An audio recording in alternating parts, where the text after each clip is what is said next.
आज के इस वीडियो में आपको हम हुंड का नियम, हुंड रूल के बारे में बताने वाले हैं। हुंड का नियम क्या है?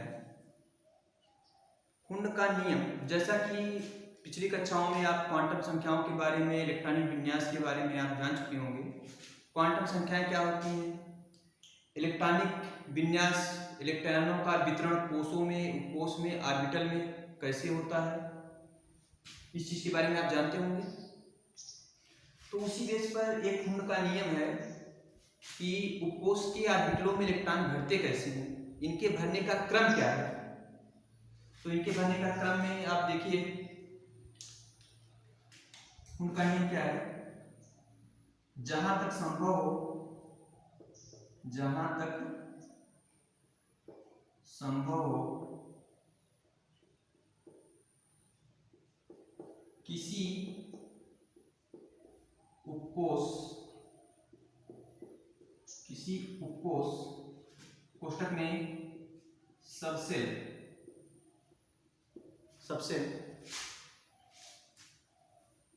के ऑर्बिटलों में, ऑर्बिटल यानी कक्षक, सबसेल के ऑर्बिटल में अयुग्मित इलेक्ट्रॉन, अनपेयर्ड इलेक्ट्रॉन, अयुग्मित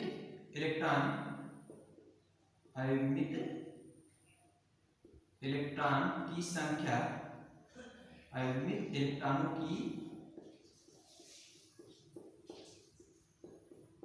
की संख्या अधिकतम होती है,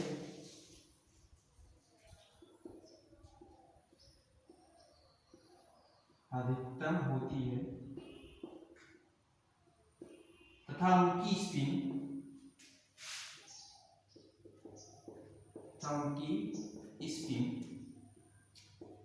समदिश होती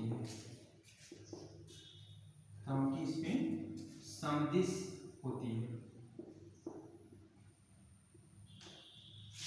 जहां तक संभव हो किसी उपकोष सबसेल के ऑर्बिटल में अनपेयर्ड इलेक्ट्रॉन जो होते हैं वो मैक्सिमम हो, की संख्या अधिकतम होती है, तथा उनकी स्पिन क्या होती है?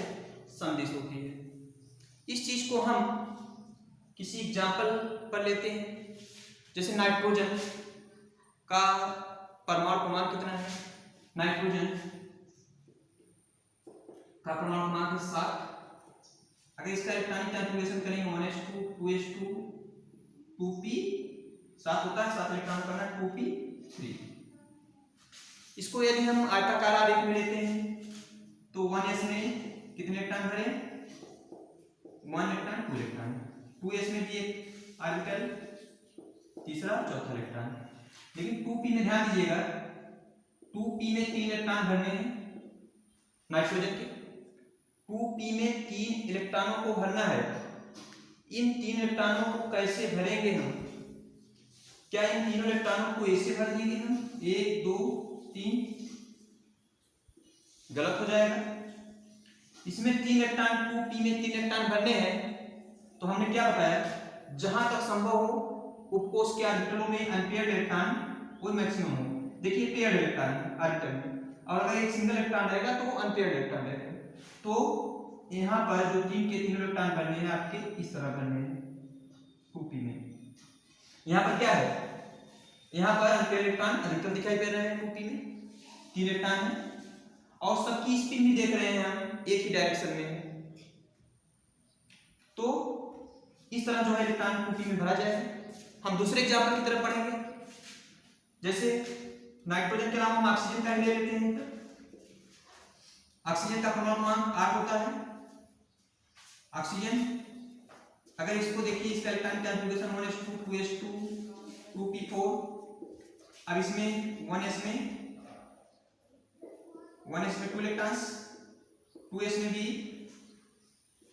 2 इलेक्ट्रॉन, और 2p में अब 4 इलेक्ट्रॉन कैसे भरे जाएंगे? पहले एक इलेक्ट्रॉन पहले यहां पर, ये कौन सा इलेक्ट्रॉन है? देखिए, first electron, second electron, third, fourth, fifth. ये फिफ्थ इलेक्ट्रॉन, फिर ये आपका 6 इलेक्ट्रॉन, फिर आपका 7 इलेक्ट्रॉन। ध्यान दीजिएगा, आगे है आपका पॉलिक का अपवर्जन नियम, पॉलिक सक्सेशन लॉ। उसमें पूछ लेगा कि कौन सा पांचवा इलेक्ट्रॉन है, पांचवें इलेक्ट्रॉन के लिए चारों क्वांटम संख्याओं का मान, या छठे इलेक्ट्रॉन के लिए चारों क्वांटम संख्याओं का मान। या जैसे कि पिछली कक्षाओं में, पिछले वीडियोस में आपने क्वांटम संख्याओं के बारे में पढ़ा होगा। अगर हम कह दें कि ऑक्सीजन के छठवें इलेक्ट्रॉन के लिए चारों क्वांटम संख्याओं का मान निकालिए, या सातवें इलेक्ट्रॉन के लिए चारों क्वांटम संख्याओं का मान निकालिए, या तीसरे इलेक्ट्रॉन के लिए चारों क्वांटम संख्याओं का मान निकालिए, तो आपको कौन सा पहला इलेक्ट्रॉन है, कौन सा दूसरा इलेक्ट्रॉन है, कौन सा छठवां इलेक्ट्रॉन है, इसको जानना आपके लिए जरूरी है।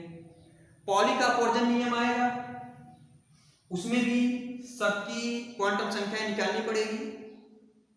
तो जब पाली का अपवर्जन नियम आएगा, पाली के अपवर्जन नियम में आपको बताया जाएगा कि कैसे किसी परमाणु में किन्हीं दो इलेक्ट्रॉनों की चारों क्वांटम संख्याओं का मान एक समान नहीं हो सकता है। लेकिन पहले इलेक्ट्रॉन के भरने का क्रम हुंड रूल पर आप देखिए, तो 2p में आपके 3 इलेक्ट्रॉन भरे यहाँ पर 2p में, यानी कहने का मतलब 1 2 3 4 5 6 7, एक इलेक्ट्रॉन कहाँ जाएगा? यहाँ। अब यहाँ पर तो आएगा ही इलेक्ट्रॉन, क्योंकि संभावित है इलेक्ट्रॉन को बाहर ले जाना भी। तो अब इसमें पेयर इलेक्ट्रॉन कितने हो गए? 2 हो गए।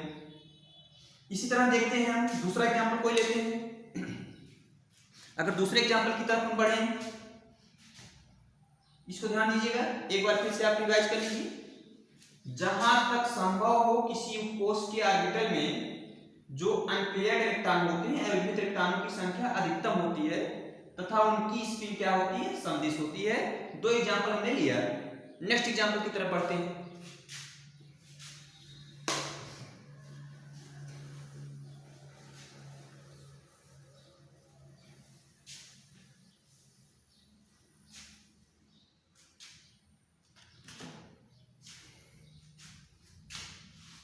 जैसे हम नेक्स्ट एग्जांपल फ्लोरीन का ही ले लेते हैं। आगे फ्लोरीन का देखिए,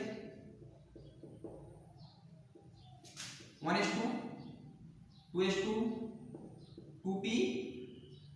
फ्लोरीन का एटॉमिक नंबर कितना होता है? 9। एटॉमिक नंबर फ्लोरीन का कितना होता है? 9 इलेक्ट्रॉन है, 2 2 4 2p 5। इस तरह आयताकार आरेख में देखिए 1s या आपका 2s, 2p में 3 कक्षक होते हैं, px py pz। तो देखिए 1 2 इलेक्ट्रॉन या ऑर्बिटल भरा 4 इलेक्ट्रॉन, देखिए 5 6 7 8 9। हमने इस तरह इलेक्ट्रॉन को भरा। इस तरह इलेक्ट्रॉन को आप कतई मत भरिएगा कि 2p में जैसे यहाँ पर 5 इलेक्ट्रॉन है, तो इस तरह मत भरिएगा कि आपका जैसे 2 2 4 इलेक्ट्रॉन इधर है, 5वां इलेक्ट्रॉन इस तरह भर दें, सोचिए, फिर छठा इस तरह भर दें, फिर 7वां इस तरह भर दें, फिर 8वां इस तरह भर दें। ये आपका गलत हो जाएगा। इस तरह इलेक्ट्रॉन को नहीं भरना है, आपको पहले एक एक अनपेयर्ड इलेक्ट्रॉन भर देने हैं, ठीक है। उसके बाद अभी भी देखिए कितने इलेक्ट्रॉन की कमी है? 2। तो ये आपका 8वां इलेक्ट्रॉन है, आपका 9वां electron. Number of unpaired electron कितने हुए बताइए प्रोटीन में? 1। इसी तरह और कोई दूसरा एग्जांपल हम लेते हैं।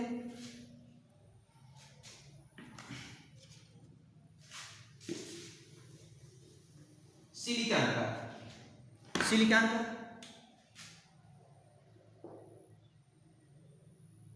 SI, इसका परमाणु क्रमांक 14 होता है। 1s2 2s2 2p6 3s2 और उसके बाद फिर आपका 3p2। देखिए 2 2 4 4 6 10 12 14। तो किस तरह इलेक्ट्रॉन भर जाएंगे? 1s2 electron 2s 2p 3s 3p। हम 3p का वही दिखा रहे हैं, दर्शा रहे हैं इसे। 3p में इलेक्ट्रॉन आपके इस तरह 1 और 2 इलेक्ट्रॉन। इस तरह नहीं दिखाना है कि 3p में इलेक्ट्रॉन को इस तरह दिखा दें हम, ये आपका रॉन्ग हो जाएगा। 3p में इस तरह इलेक्ट्रॉन को दिखा देंगे तो आपका रॉन्ग हो जाएगा, हुंड रूल का उल्लंघन हो जाएगा। हुंड का नियम यही है कि जहां तक संभव हो किसी सब शेल के ऑर्बिटल में अविभाजित इलेक्ट्रॉन की संख्या अधिकतम तथा उनकी स्पिन सदिश। एक चीज और हम बता देते हैं, जैसे 2p में 5 इलेक्ट्रॉन है, 2p में 5 इलेक्ट्रॉन को भरने हैं, या 3 इलेक्ट्रॉन ले लीजिए आप, 2p में 3 इलेक्ट्रॉन को भरने हैं, तो कभी भी ऐसा मत दर्शाइएगा कि एक की स्पिन इस तरह, एक की स्पिन इस तरह, एक की स्पिन इस तरह, ये भी आपका रॉन्ग हो जाएगा। तो यही है आपका कुंड का नियम, जहां तक संभव हो किसी सबसेल के ऑर्बिटल में अयुग्मित इलेक्ट्रॉनों की संख्या अधिकतम तथा उनकी स्पिन सदिश। इसके बाद हम आपको ले चलते हैं पॉली एक्सटेंशन लॉ पर, पॉली का अपवर्जन नियम। पॉली का अपवर्जन नियम क्या है? पॉली का अपवर्जन नियम, तो हम चलते हैं पॉली का अपवर्जन नियम। पॉली का अपवर्जन नियम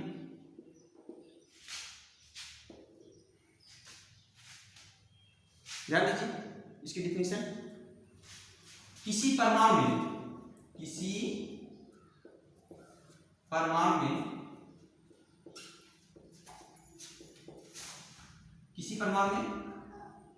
किन्हीं दो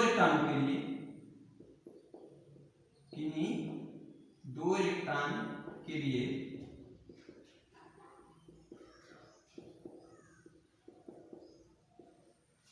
चारों क्वांटम संख्याओं के मान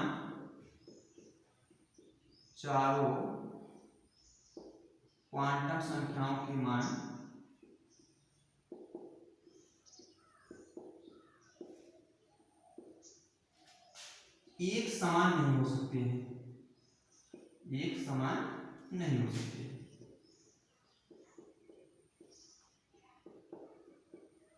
कोई किसी तत्व का परमाणु है, उसकी चारों क्वांटम, कोई भी दो इलेक्ट्रॉन लें और उनकी चारों क्वांटम संख्याओं के मान निकालें, तो इन चारों क्वांटम संख्याओं के मान एक समान नहीं होंगे, किसी न किसी मान में अवश्य भिन्नता होगी। हम एग्जाम्पल के द्वारा आपको दिखाते हैं, मान एक समान नहीं हो सकते हैं।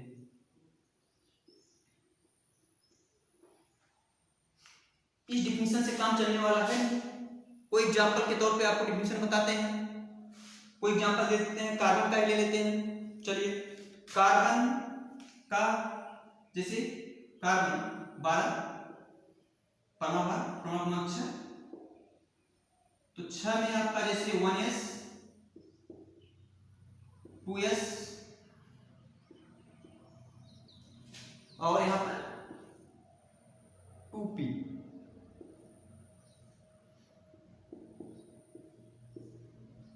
छह इलेक्ट्रॉनों का वितरण दिखाना है आपको। यहाँ पे इन 6 इलेक्ट्रॉनों का वितरण कैसे दिखाएंगे? 1 इलेक्ट्रॉन्स, फर्स्ट इलेक्ट्रॉन्स, ध्यान दीजिएगा, this is second electrons, third electron, fourth electron, fifth and sixth electron. तो आपको ये ध्यान देना है, कोई भी दो परमाणु ले लीजिए, या सब इलेक्ट्रॉनों की क्वांटम संख्या हम यहाँ पे निकाल दे रहे हैं, जितने भी परमाणु हैं सब इलेक्ट्रॉनों की क्वांटम संख्या हम निकाल के बता दे रहे हैं आपको। तो जैसे देखिए, इस इलेक्ट्रॉन का क्वांटम नंबर निकालना है, इसके लिए n बराबर कितना हो जाएगा? यहाँ पे देखिए आप, जैसे n बराबर यहाँ पे n क्या है? मुख्य क्वांटम संख्या। एक किसको प्रदर्शित करती है? कोष। इलेक्ट्रॉन किस कोष में है? तो इलेक्ट्रॉन फर्स्ट कोष में है, n बराबर 1। इसके बाद n बराबर कितना हो जाएगा? द्विगंशी क्वांटम संख्या। हमने आपको बताया है, अगर इलेक्ट्रॉन s कोष में है, उस स्थिति में l बराबर क्या हो जाएगा? 0।